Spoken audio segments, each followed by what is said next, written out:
Hello students, welcome to happy learning YouTube channel. Today మనం percentages part 2 చూద్దాం. ఎందుకంటే percentages నుంచి వెయిటేజ్ అనేది చాలా ఎక్కువ ఉంటుంది కాబట్టి మనం ఈ రోజు కూడా పర్సంటేజ్ టాపిక్ నుంచి different model of questions, previous year questions discuss చేద్దాం. సో ఈ టాపిక్ ప్రొసీడ్ అయ్యే ముందు ప్రీవియస్ గా మనం ఇచ్చిన ప్రాక్టీస్ క్వశ్చన్ హోంవర్క్ ప్రాబ్లం చూద్దాం. సో ప్రీవియస్ ఏమి ఇచ్చామంటే the length and breadth of a rectangular changed by +20% and by 10% and -10% respectively. What is the percentage change in the area of the rectangle అని చెప్పేసి మనం ఇచ్చాం. సో దీన్ని different methodologies లో చేయొచ్చు. సో పర్సంటేజెస్ పాయింట్ ఆఫ్ వ్యూలో చూస్తున్నప్పుడు మనకి x plus Y plus X into Y by 100 అనే ఫార్ములా ఉంది కదండి సక్సెసివ్ ఇంక్రీజ్ కి. సో ఈ ఫార్ములా బేస్ లో మనం చేసినట్లయితే ఇక్కడ +20 -10 plus into minus -20 into 10 divided by 100. 0 0 0 0 cancel. So 20 minus 12. So 8% overall change వస్తుంది. సో 8% ఇంక్రీజ్ అనొచ్చు లేదా 8% ఏ అనేది మన ఆన్సర్ అవుతుంది. టుడేస్ టాపిక్ కనుక మనం చూసినట్లయితే పర్సంటేజెస్ పార్ట్ 2 మనం ఈరోజు డిస్కస్ చేద్దామని అనుకుంటున్నాం. ఎందుకంటే పర్సంటేజెస్లో 2018లో 2 క్వశ్చన్స్, 19లో 3 క్వశ్చన్స్, 2020లో 3 క్వశ్చన్స్, 21లో ఆల్సో 3 క్వశ్చన్స్, 22లో 1 క్వశ్చన్ వచ్చింది, 24లో లాస్ట్ ఇయర్ సీసెట్లో కూడా 4 క్వశ్చన్స్ రావడం జరిగింది. So very important. సో మీకు ఖచ్చితంగా ఈ చాప్టర్ నేర్చుకుంటే 8 నుంచి 10 మార్క్స్ ఖచ్చితంగా వచ్చే అవకాశం ఉంది. అట్లీస్ట్ 2 క్వశ్చన్స్ వచ్చినా 5 మార్క్స్ వచ్చే అవకాశం ఉంది. సో మీరు చాలా కాన్సన్ట్రేటెడ్గా ఈ టాపిక్ చేయాలి. సో అందుకే మనం పార్ట్ 2 కూడా కంటిన్యూ చేయడం జరిగింది. So next previous year questions మనం డిస్కస్ చేద్దాం ఇప్పుడు. సో ఈరోజు ఫస్ట్ క్వశ్చన్ చూసినట్లయితే A and B are 2 heavy steel blocks. If B is placed on top of A, the weight increases by 60%. How much weight will reduce with respect to the total weight of A and B if B removed from the top of A అన్నాడు. ఏ and B అనే 2 heavy blocks ఉన్నాయంట. Okay, if B is placed on top of A, B అనేది A మీద top చేశాడు. Okay, the weight increased by 60%. ఇలా top చేయడం వల్ల weight అనేది ఎంత ఇంక్రీజ్ అయిందన్నాడు, 60% ఇంక్రీజ్ అయిందన్నాడు. సో నేను ఇప్పుడు ఏ ఒక 100% వెయిట్ ఉందని అనుకుందాం. సో ఇప్పుడు ఏ ప్లస్ బి అంటే బిని వెయిట్ చేయడం వల్ల 60% ఇంక్రీజ్ అయిందంటే 100 కాస్త 60% ఇంక్రీజ్ అయితే అది ఎంత అవుతుంది, 160 అయింది అనుకుందాం. సో నెక్స్ట్ అంటే ఏ 100 ఏ ప్లస్ బి 160 అయితే దాని డిఫరెన్స్ 60 ఏదైతే ఉందో అది బిఏ కదండి అవుతుంది. నెక్స్ట్ అంటే ఏ 100 బి 60 అనుకోవచ్చు. How much weight will reduce with respect to the total weight of A and B if B is remove from the top. బిని గనక రిమూవ్ చేస్తే అని అంటున్నాడు. బిని రిమూవ్ చేస్తే ఎంత వెయిట్ రిమూవ్ చేయాలి, 60 with respect to the total weight of A and B అన్నాడు. Total weight of A and B అంటే ఎంత, 160. సో 60/160 మనల్ని ఏం అడుగుతున్నాడు, పర్సంటేజ్ అడుగుతున్నాడు కాబట్టి ఇంటూ 100. 0 0 క్యాన్సిల్. 6/16, 1/16 అంటే 6 1/4%. ఆల్రెడీ నిన్న కూడా డిస్కస్ చేసాం. సో 6 1/4% అంటే 6 టైమ్స్ ఆఫ్ 6 1/4% అంటే 6 6 are 36 ప్లస్ 6 1/4లో 4 1/4 అంటే 1 ప్లస్ 2 1/4 అంటే 1/2. సో టోటల్ ఆన్సర్ ఏమవుతుంది, 36 ప్లస్ 1 37.5. సో ఆప్షన్ డి అనేది మన ఆన్సర్ అవుతుంది. సో నెక్స్ట్ సెకండ్ క్వశ్చన్ చూసినట్లయితే Anita's mathematics test had 70 problems carrying equal marks. So 10 arithmetic, 30 దీనిలో 10 అర్థమెటిక్ క్వశ్చన్స్, అలాగే 30 algebra questions and 30 geometry questions ఉన్నాయండి. Although she answered 70% of the arithmetic. దీంట్లో 70% answer చేసిందంట. అంటే 70% ఆన్సర్ చేసిందంటే ఎన్ని క్వశ్చన్స్ ఆన్సర్ చేసింది, 70% ఆఫ్ 10 అంటే ఎంత అవుతుందండి, 7 క్వశ్చన్స్. దీనిలో 40% ఆఫ్ ఆల్జీబ్రా అన్నాడు. సో 40%. సో 10% అంటే 3, 40% అంటే 4 3s 12. జామెట్రీలో 60% అన్నాడు. సో 10% అంటే 3, 60% అంటే 6 times of 3, 18. సో టోటల్ తను ఎన్ని క్వశ్చన్స్ సాల్వ్ చేసింది? 37. So she did not pass the test because she got less than 60% marks. So less than 60% marks అని ఇచ్చాడు. సో మనల్ని ఏమడుగుతున్నాడు? The number of more questions she would have to answer correctly to earn 60% pass marks అని అన్నాడు. So అసలు 60% pass marks రావాలంటే అసలు total marks ఎన్ని ప్రాబ్లమ్స్? 70 ప్రాబ్లమ్స్. అంటే 60% ఆఫ్ 70 అంటే ఎంత? 42. అంటే 40 క్వశ్చన్స్ తను సాల్వ్ చేయగలిగితే తనకి 60% ఆఫ్ వెయిటేజ్ వస్తుంది. కానీ తను టోటల్ ఎన్ని క్వశ్చన్స్ సాల్వ్ చేసింది? 37 క్వశ్చన్స్ సాల్వ్ చేసింది. అంటే 42 క్వశ్చన్స్ లో 37 క్వశ్చన్స్ సాల్వ్ చేసింది. రిమైనింగ్ ఇంకెన్ని సాల్వ్ చేస్తే తనకి 60% వస్తుంది? 5 క్వశ్చన్స్. సో మన ఆన్సర్ ఆప్షన్ బి అవుతుంది. నెక్స్ట్ థర్డ్ క్వశ్చన్ చూసినట్లయితే, in a test A candidate attempted 8 questions and secured 50% marks in each of the question.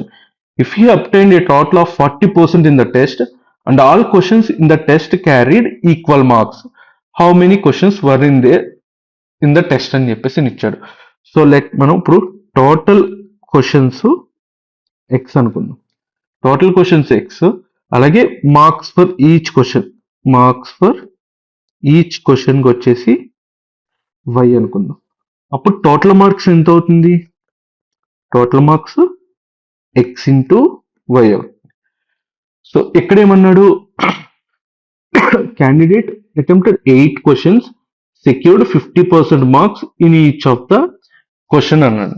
అంటే తను 8 క్వశ్చన్స్ అటెంప్ట్ చేశాడు. ఈచ్ క్వశ్చన్కి ఎన్ని మార్క్స్? 50%. 50% అంటే 1/2. And marks for each question ఎంత? టోటల్ మార్క్స్ కావాలంటే 5. సో 2 వచ్చి 8లో 4. టోటల్ ఎంత? 4/5 మార్క్స్ వచ్చినాయి ఆ క్యాండిడేట్కి. కానీ ఇక్కడ ఏమన్నాడు? If you obtained total of 40% in the test and all questions in the test carried equal marks అని అన్నాడు. హౌ మెనీ క్వశ్చన్స్ అన్నాడు. So if you attempted 40% of the test అన్నాడు.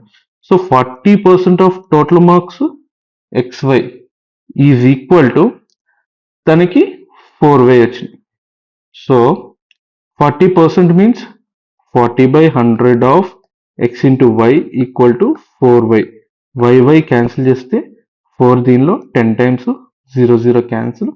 So x equal to 10. So total x అంటే మనం ఏమనుకున్నామండి? Total number of questions. మనల్ని question ఏమి అడిగాడు? How many questions were there in the test అన్నాడు. సో టోటల్ ఎన్ని క్వశ్చన్స్? 10 క్వశ్చన్స్. ఫోర్త్ క్వశ్చన్ చూసినట్లయితే, in the adult population of a city 40% men, 30% women are married. That means అంటే 40% మనకి total ఎంతో తెలియదు. Okay, next 40% of men, 30% of women married అని ఇచ్చాడు. Okay, అంటే 40% మెన్ ఎంత ఉన్నారో 30% ఉమెన్ ఈక్వల్ అయినట్టే కదండి. ఎందుకంటే ఎంతమంది మెన్ ఉన్నారో అంతమంది ఉమెన్కే కదా మనం మ్యారేజ్ చేస్తాం. So 40% men is equal to 30% women. So ఇక్కడ మనకి వాల్యూ అనేది ఏది ఇవ్వలేదు కాబట్టి సో ఆ ఏరియాలో ఎంతైనా మెన్ ఉండొచ్చు. సో 40% మెన్ అనేది 30% మెన్కి ఉమెన్కి ఈక్వల్ అవుతుంది. So what is the percentage of the married adult population if no man marries more than 1 women and no women marries more than 1 man. అంటే 1 ఉమెన్ 1 మ్యానే మ్యారేజ్ చేసుకున్నారని చెప్పేసి చెప్తున్నాడు డైరెక్ట్ గా. And they are no widows and no widowers. So దీని ratio చూస్తే 40% ఇటు percent cancel, 0 0 cancel. అంటే 4 men is equal to 3 women. So and men by women ratio వచ్చేసి 3/4. అంటే మెన్ ఉమెన్ రేషియో 3:4 ఉంది. సో మనకి ఇప్పుడు జనరల్ గా మెన్ ఉమెన్ రేషియో ఎంత వచ్చింది? 3:4. దీన్ని నేను 300 400 అని కూడా అనుకోవచ్చు కదా. సో 3:4 అన్నా 300:400 అన్నా ఒకటే కదా. సో ఇప్పుడు అంటే 300 మెన్ ఉన్నారనుకుందాం, 400 ఉమెన్ ఉన్నారనుకుందాం. ఈ 300లో 40% మెన్ ఆర్ మ్యారీడ్ అన్నాడు. 300లో 40% అంటే 120. 400లో 30% అంటే 120. అంటే 120 men 120 women married.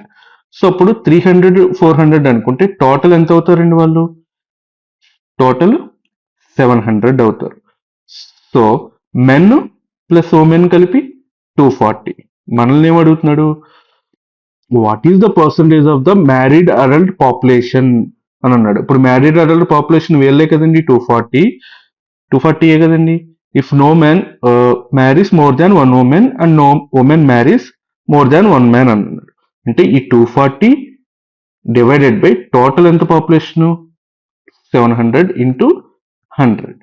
So 2 zeros cancel చేస్తే 7 240 బై 7. 240 బై 7 అంటే 2 3s 21, 4 times 4 7s 28, 2/7%. So answer ఏమవుతుంది? Option C. నెక్స్ట్ క్వశ్చన్ చూసినట్లయితే క్వశ్చన్ నెంబర్ 5. క్వశ్చన్ నెంబర్ 5 ఏంటంటే when 70% of a number x is added to another number y అని అన్నాడు. So 70% of x added to another number y అన్న 100% of y అన్న ఒకటే అవుతుంది. So the sum becomes, ఇలా add చేస్తే ఈ సమ్ బికమ్స్ 165% ఆఫ్ y అన్నాడు. ఓకే, అప్పుడు దీని వాల్యూ ఏమవుతుంది? 70% of x is equal to ఈ 100% ఆఫ్ y ఇలా వెళ్తే 165% minus 100%. So 65% of y. 0 cancel. So x by y is equal to 65 by 70. అంటే 13/14. అలాగే నెక్స్ట్ ఏమన్నాడు? when 60% of the number x is added to another number z అన్నాడు. z అన్న 100% z అన్న same, ఎందుకంటే a number always itself 100%. okay, 100% z is equal to then the sum of 165% of z అన్నాడు. So ఇక్కడ కూడా 60% of x is equal to ఈ 100 ఇలా వెళ్తే 65% of z అవుతుంది. Percent cancel, x by z is equal to 65/60 అంటే 13/12. So x value 13, y value 14, z value 12. So అంటే దీన్ని బట్టి ఎలా రాయొచ్చు? z is less than x less than 5. Option A అనేది మన ఆన్సర్ అవుతుంది. సో అలాగే టుడే ప్రాక్టీస్ క్వశ్చన్ చూసినట్లయితే a student appeared in 6 papers. The maximum marks are the same for each paper. His marks in these papers are in the portion of 5:6:7:8:9:10. Overall, he scored 60%. In how many numbers of papers did he score less than 60% of the maximum marks అన్నాడు. So ఈ ప్రాబ్లమ్ని మీరు కామెంట్లో answer చేయండి. మీకు మా explanation నచ్చినట్లయితే please like, share, comment and subscribe. Thank you. మళ్ళీ రేపు కలుద్దాం.